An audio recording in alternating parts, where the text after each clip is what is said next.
शुभ सकाळ मंडळी. नवीन दिवसाची नवीन सुरुवात. रात्रीला तर घरामध्ये एवढी थंडी नाही जाणवत, पण सकाळी फिरायला जाताना इतकी थंडी जाणवते की मग स्वेटर घालावंच लागते आणि कानाला बांधावंच लागतं. रोजच्या प्रमाणे सडा रांगोळी झाली आणि ब्रश वगैरे करून मी गरम पाणी घेतलं तर सर्दीसारखं पण आता हिवाळ्यामध्ये जाणवते सकाळी उठल्याबरोबर. तर तेजपान, तुळशीचे पान आणि थोडंसं मेथीदाणे टाकून मी पाणी गरम करून पिऊन घेतलं सकाळी. माझं सगळं आवरून मी लागली स्वयंपाकाला सकाळच्या. तर सकाळच्या जेवणामध्ये होतं मटकीचा उसळ, चपाती, भात आणि रात्रीची मच्छीची भाजी होती. त्याच्यामुळे मग दुसरी भाजी काही केली नाही किंवा वरण सुद्धा केलं नाही. सकाळ संध्याकाळ गृहिणींना पडलेला प्रश्न, भाजीला काय करायचं, भाजीला काय करायचं. बाजारही केला नव्हता, त्याच्यामुळे मग कडधान्याची वरणी लागली.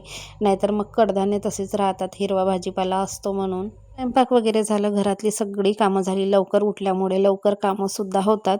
बाकी होते फक्त कपडे धुवायचे. तर रुद्रांची शाळेची वेळ सुद्धा झाली होती आणि थोडंसं उन्हामध्ये राहता येईल म्हणून मग मी गेली समोर. मी खाल्ली मटकीचा उसळ आणि मुरमुरे. रुद्रांशच्या पप्पांनी खाल्लं चहा आणि ब्रेड. त्यांना आवडतात चहा आणि ब्रेड आणि मला आवडतात मटकीचा उसळ आणि मुरमुरे. जेवायला विसरेल पण एक वेळचा खेळायला विसरणार नाही. खेळता खेळता त्याला जीव पण घातला आणि जोपर्यंत मनभर खेळून होत नाही तोपर्यंत इथून काय ते उठणार नाही. रेती मातीचं